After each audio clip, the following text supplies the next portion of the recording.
आपण पाहत आहात लोकशाही महाराष्ट्र न्यूज।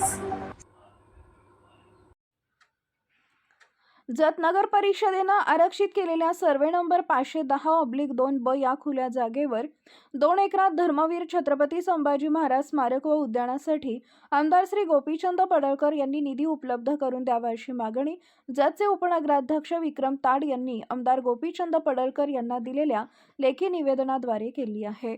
उपनगराध्यक्ष विक्रम ताड यांनी म्हटलंय की जत शहरात ग्रामपंचायत अस्तित्वात असताना शिवाजी पेठ या ठिकाणी छत्रपती शिवाजी महाराज उद्यान होते। जागेच्या वादामुळे व उद्यानाकडे झालेल्या जाणीवपूर्वक दुर्लक्षामुळे हे उद्यान नामशेष झाले। सध्या जत शहरातील नागरिकांना, मुलांना, महिलांना, ज्येष्ठ नागरिकांना, अबालवृद्धांना विरंगुळा घालवण्यासाठी, फिरण्यासाठी व मनोरंजनासाठी एकही ठिकाण नाही व एकही उद्यान नाही। जत शहरात गावठाण हद्दीत सर्वे नंबर 510/2/2/1/1 मध्ये 7 हेक्टर 22 आर क्षेत्र उपलब्ध आहे।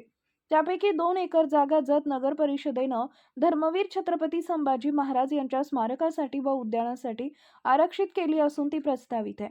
सध्या छत्रपती श्री संभाजी महाराज यांचा बलिदान मास सुरू आहे।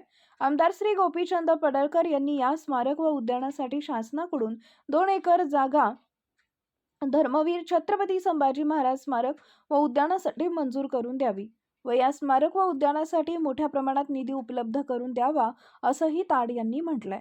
या 2 एकर जागेवर छत्रपती संभाजी महाराजांचे भव्य असे स्मारक, वॉकिंग ट्रॅक, लहान मुलांसाठी खेळणी पार्क, ज्येष्ठ नागरिकांसाठी विरंगुळा केंद्र, पिण्याच्या पाण्याची सोय, शौचालय, आरोग्य केंद्र, बाग बगीचा यासाठी जास्तीत जास्त निधी उपलब्ध करून द्यावा अशी मागणी त्यांनी केली आहे।